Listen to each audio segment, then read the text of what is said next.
Welcome to Nursing Skill Channel. I am Kalayarisi, Master of Science in Community Health Nursing Department.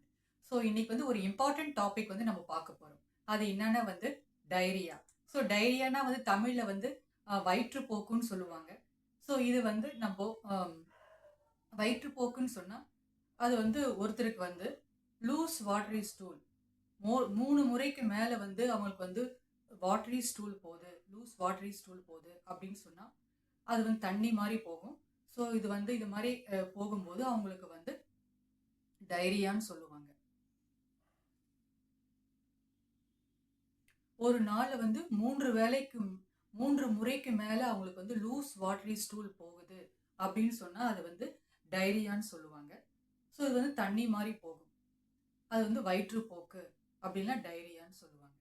So இது போகும்போது so இது எதனால இந்த வயிற்றுப்போக்கு வருது, அது ரொம்ப முக்கியமானது. எந்த காரணத்தினால வயிற்றுப்போக்கு வருதுன்னு சொல்லி பார்த்தீங்கன்னா, முக்கியமாக வைரஸால வருது, பாக்டீரியா, பாரசைட்ஸ், அது மட்டும் இல்லாமல் கண்டாமினேட்டட் ஃபுட், அசுத்தமான உணவு, அசுத்தமான தண்ணீர், கண்டாமினேட்டட் வாட்டர். ஸோ இதெல்லாம் நம்ம இந்த காரணத்தினால வருது. அது மட்டும் இல்லாமல் குழந்தைங்களுக்கு தாய்மார்கள் 6 மாதம் வரைக்கும் தாய்ப்பால் தான் கொடுக்கணும் கட்டாயம். 6 மாதம் வரைக்கும் தாய்ப்பால் கொடுக்காம அவங்களால கொடுக்க முடியல அப்படின்னு சொல்லும்போது சில நேரத்தில் பாட்டில் ஃபீடிங் ஆர்டிஃபிஷியல் ஃபீடிங் கொடுப்பாங்க. அது மாதிரி உள்ள குழந்தைங்களுக்கும் இது மாதிரி வயிற்றுப்போக்கு வருவதற்கான வாய்ப்பு ரொம்ப அதிகமாக இருக்கு. இது ஒரு காரணம். அதுக்கடுத்து முக்கியமாக டாய்லெட் யூஸ் பண்ணுற டாய்லெட்டில் போயிட்டு வரும்போது கைகளை சுத்தமாக சோப்பு வாட்டர் யூஸ் பண்ணி கைகளை சுத்தமாக வாஷ் பண்ணணும். சில நேரத்தில் சரிவர வாஷ் பண்ணாமல் அசுத்தமான கைகளோடு உணவுகள் தயாரிக்கும் போது, ஸோ அந்த கைகள் மூலமாக சாப்பிடும்போது அதனாலே கிருமிகள் பரவும். ஸோ சுத்தமான டாய்லெட்டை நம்ம பயன்படுத்தணும். ஸோ அது ரொம்ப முக்கியமானது. ஸோ இதெல்லாம் வரக்கூடிய காரணங்கள் சொல்லி பார்த்தோம். அதுக்கடுத்து ஆன்டிபயோட்டிக் மருந்து எடுத்துக்கிறது. அதுக்கடுத்து ஆன்டிபயோட்டிக் மருந்து எடுத்துக்கிறதுனாலே வருது. அதுக்கடுத்து நெக்ஸ்ட் ஃபுட் பாய்சனிங் ஆகலாம். சிலருக்கு உணவு பாய்சனிங் ஆகிறதுனாலே சில உணவு allergy, food allergy, food poisoning. So இது மாதிரி வர்றதுனாலே உணவு சிலருக்கு சில உணவுகள் ஒத்துக்காமல் போகலாம். எக்ஸாம்பிள் வெளியில் போய் எங்கன்னா சாப்பிட்றாங்க அப்படின்னு சொன்னால் அவங்களுக்கு சில உணவுகள் ஒத்துக்காமல் போகலாம். அது மாதிரி உணவுகளை எடுத்துக்கும் போது அதனாலே அவங்களுக்கு டைரியா வரதுக்கான வாய்ப்பு இருக்கு. ஸோ இதெல்லாம் முக்கியமான காரணங்கள். அதுக்கடுத்து மன அழுத்தம். ஸோ மன அழுத்தம் வர்றதுனாலே சிலருக்கு வரத்துக்கான வாய்ப்பு இருக்கு.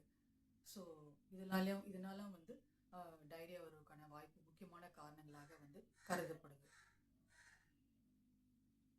ஸோ இந்த டைரியா வரும்போது நம்ம முதலுதவி கட்டாயமாக பண்ணணும்.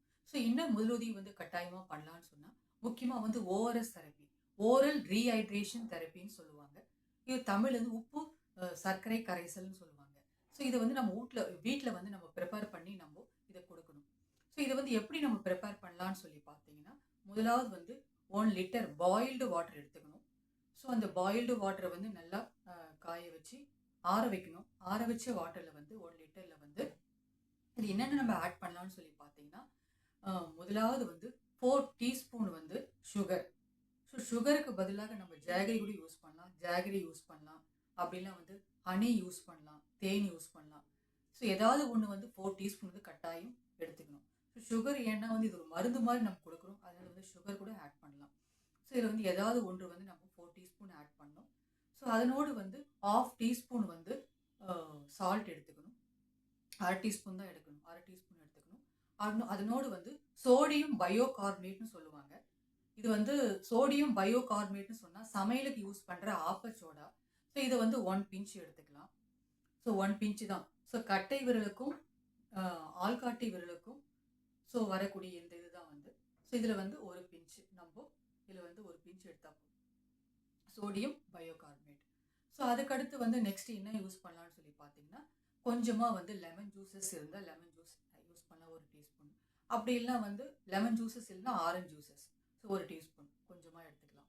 ஸோ இதெல்லாம் ஆட் பண்ணி நல்லா மிக்ஸ் பண்ணிவிட்டு இதை டைரியா வயிற்றுப்போக்கு உள்ளவங்களுக்கு வந்து நம்ம இதை வந்து கொடுக்கலாம்.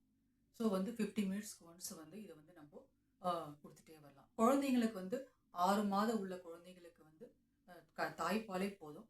6 6 மாதத்துக்கு மேல் உள்ள குழந்தைங்களுக்குன்னா இது வந்து கொடுக்கலாம்.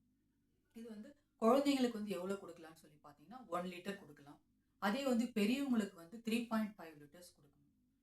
இந்த சொல்யூஷனை வந்து நம்ம 24 மணி நேரம் வரைக்கும் தான் வந்து பயன்படுத்தணும். ஸோ ஒன்லி 24 ஹவர்ஸ் வரைக்கும் தான் வந்து இதை வந்து பயன்படுத்தணும். 24 மணி நேரம் தான் பயன்படுத்தணும். அதுக்கடுத்து மீதமுள்ள சொல்யூஷனை வந்து நம்ம இதை வந்து பயன்படுத்தக்கூடாது. புதிதாக வந்து ப்ரிப்பேர் பண்ணி தயார் பண்ணி தான் நம்ம இதை பயன்படுத்தணும். சரிங்களா?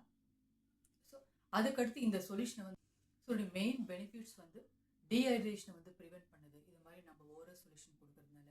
அது மட்டும் இல்லாமல் எலக்ட்ரோலைட் லெவலை வந்து பேலன்ஸ் பண்ண முடியும். நம்ம உடலில் வந்து அந்த ஒரு பெனிஃபிட்ஸ் கிடைக்குது. ஸோ அதுக்கடுத்து இந்த ஓரல் சொல்யூஷனோட அவங்க என்னென்ன டயட் எடுத்துக்கலாம்னு சொன்னால் சாஃப்டான டயட் தான் எடுத்துக்கணும். ஸோ அவங்க வந்து முக்கியமாக வந்து என்னென்ன ட்ரிங்க்ஸ்லாம் எடுத்துக்கலாம் அப்படின்னு சொல்லி பார்த்தீங்கன்னா முக்கியமாக வந்து ஸோ அதனோடு வந்து ஓரல் சொல்யூஷனோட அவங்க டயட் வந்து ரைஸ் வாட்டர் எடுத்துக்கலாம், கோகோனட் வாட்டர் எடுத்துக்கலாம். அது மட்டும் மேஷ்டு பனானா, மசிச்ச பனானா வாழைப்பழம் கொஞ்சம் எடுத்துக்கலாம். அதே மாதிரி ஆப்பிள்ஸ் எடுத்துக்கலாம் கொஞ்சம். அதனோட வந்து அவங்க சாஃப்டான டயட் தான் எடுத்துக்கணும். கேரட் சூப்ஸ் எடுத்துக்கலாம், சூப்பு மாதிரி எடுத்துக்கலாம், ஹெர்பல் டீ எடுத்துக்கலாம். ஸோ இதெல்லாம் எடுத்துக்கும் போது அவங்களுக்கு வந்து அந்த எலக்ட்ரோலைட் லெவல் வந்து மெயின்டைன் பண்ண முடியும். ஸோ ப்ரிவென்ஷன் மெயின் ப்ரிவென்ஷன் என்ன பார்த்தீங்கன்னா வந்து ஸோ முக்கியமாக வந்து என்னென்ன ப்ரிவென்ஷன் பண்ணலாம், அதுக்கடுத்து வந்து எப்படி வந்து ப்ரிவென்ட் பண்ணலாம் அப்படின்னு சொன்னீங்கன்னா முக்கியமாக வந்து ஹேண்ட் வாஷிங் டெக்னிக். ஸோ ப்ராப்பராக வந்து சோப்பு வாட்டர் யூஸ் பண்ணி ஹேண்ட் வாஷிங் பண்ணணும். முக்கியமாக டாய்லெட் போயிட்டு வராங்கன்னு சொன்னால் சோப்பு பயன்படுத்தி கையில் வந்து நல்லா சுத்தமாக கை கழுவணும். அது மட்டும் உணவு வந்து சுத்தமான உணவு வந்து அசுத்தமான உணவுகளாக எடுத்துக்கொள்ளாமல் சுத்தமான உணவுகளை வந்து நம்ம எடுத்துக்கொள்ளணும். அதுக்கடுத்து வந்து தண்ணீர் எப்பவுமே குடிக்கிற தண்ணி வந்து பாயில் பண்ணி ஆற வச்சு அந்த தண்ணி குடிக்கணும். வாட்டர் ரொம்ப முக்கியமானது. அதுக்கடுத்து வந்து குழந்தைங்களுக்கு வந்து தடுப்பூசியில் வந்து கட்டாயம் வந்து வந்து போடணும்.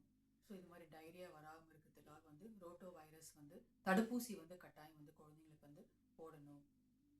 ஸோ அதுக்கடுத்து வந்து குழந்தைங்க வந்து பிரெஸ்ட் ஃபீடிங்கை வந்து நிறுத்தக்கூடாது. ஸோ 6 மாதம் வரைக்கும் குழந்தைங்களுக்கு இன்கேஸ் வயிற்றுப்போக்கு வந்தாலும் வந்து பிரெஸ்ட் ஃபீடிங்கை வந்து கண்டினியூ கொடுக்கணும். ஸோ 6 மாதத்துக்கு மேல் உள்ள குழந்தைங்களுக்கு தான் வந்து நம்ம ஓஆர்எஸ் சொல்யூஷன் வந்து கொடுக்கணும். ஸோ இதெல்லாம் பண்ணிட்டு வரும்போது நம்ம ஸோ இதை வந்து ஈஸியான முறையில் வந்து டைரியா வந்து குணப்படுத்த முடியும். ஸோ இது வரைக்கும் இந்த டாப்பிக்கை வந்து நீங்கள் பொறுமையாக டைரியா இது வரைக்கும் இந்த வீடியோவை நீங்கள் பொறுமையாக பார்த்துக்காக தேங்க் பண்ணிக்கிறேன். Thank you so much. ரொம்ப யூஸ்ஃபுல்லாக இருக்கும்னு நினைக்கிறேன். ஸோ இது வரைக்கும் நீங்கள் நர்சிங் ஸ்கில் சேனலை வந்து சப்ஸ்கிரைப் பண்ணிடுங்க. ஏதாவது சந்தேகங்கள் இருந்தால் நீங்கள் கமெண்ட் பண்ணுங்கள். ஸோ இது வரைக்கும் பொறுமையாக பார்த்துக்கு thank you so much. See you in the next video.